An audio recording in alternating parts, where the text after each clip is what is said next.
48ஆம் சங்கீதத்திலே 13ஆம் வசனம், பின்வரும் சந்ததிக்கு நீங்கள் விவரிப்பதற்காக அதன் அலங்கத்தை கவனித்து அதன் அரமனைகளை உற்று பாருங்கள். இன்றைய மன்னாவினுடைய தலைப்பு, தேவனை குறித்து உங்கள் சந்ததிக்கு விவரித்து சொல்லுங்கள்.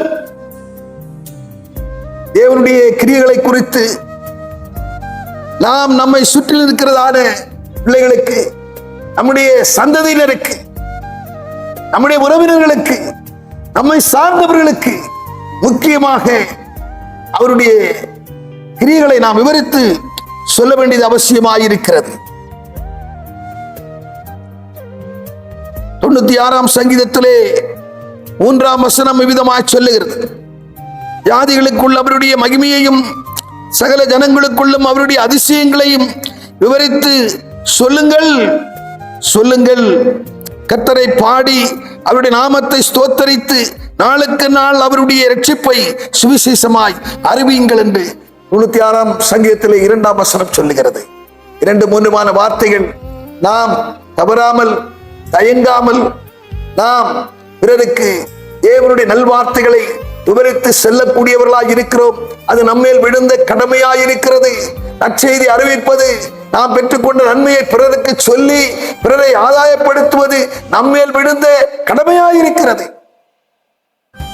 அப்படி நாம் சுவிசேஷம் பிறருக்கு அறிவிக்கவில்லை என்று சொன்னால் அறிவிக்காதவர்களுக்கு ஐயோ என்றும் வேதம் சொல்லுகிறது. ஏன் சுவிசேஷம் அறிவிக்க வேண்டும்?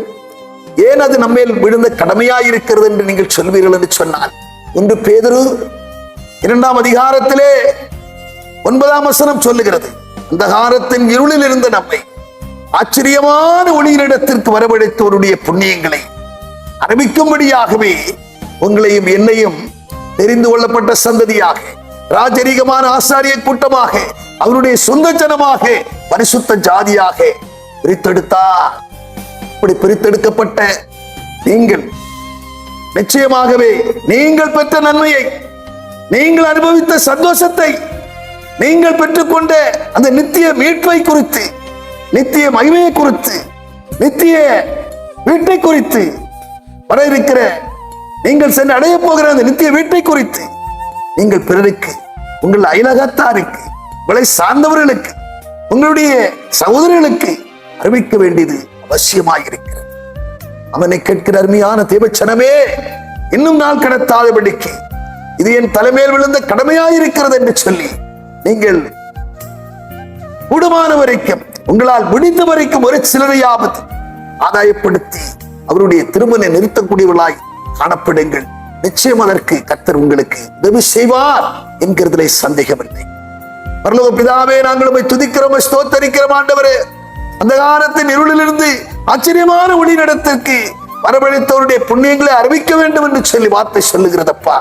நாங்கள் அறிவிக்க தயங்காதபடிக்கு, அதற்கு பயப்படாதபடிக்கு ஆண்டவரே தைரியத்தோடு வார்த்தைகளை பிறருக்கு சொல்லி எப்படியாகிலும் அவர்களையும் நித்திய வீட்டிற்கு அழைத்து செல்லுகிறது சிந்தை உள்ளவர்களாய் நாங்கள் காணப்பட எங்கள் எண்ணங்கள், இயக்கங்கள் எல்லாவற்றையும் நிறைவேற்றி தந்து எங்களில் நீர் மகிமையடை போறதுக்காக உமக்கு நன்றி செலுத்துகிறோம். உடனே எங்களை நடத்தும், பொறுப்படுத்தும். இயேசுவின் நாமத்தில் பிதாவே, ஆமென்.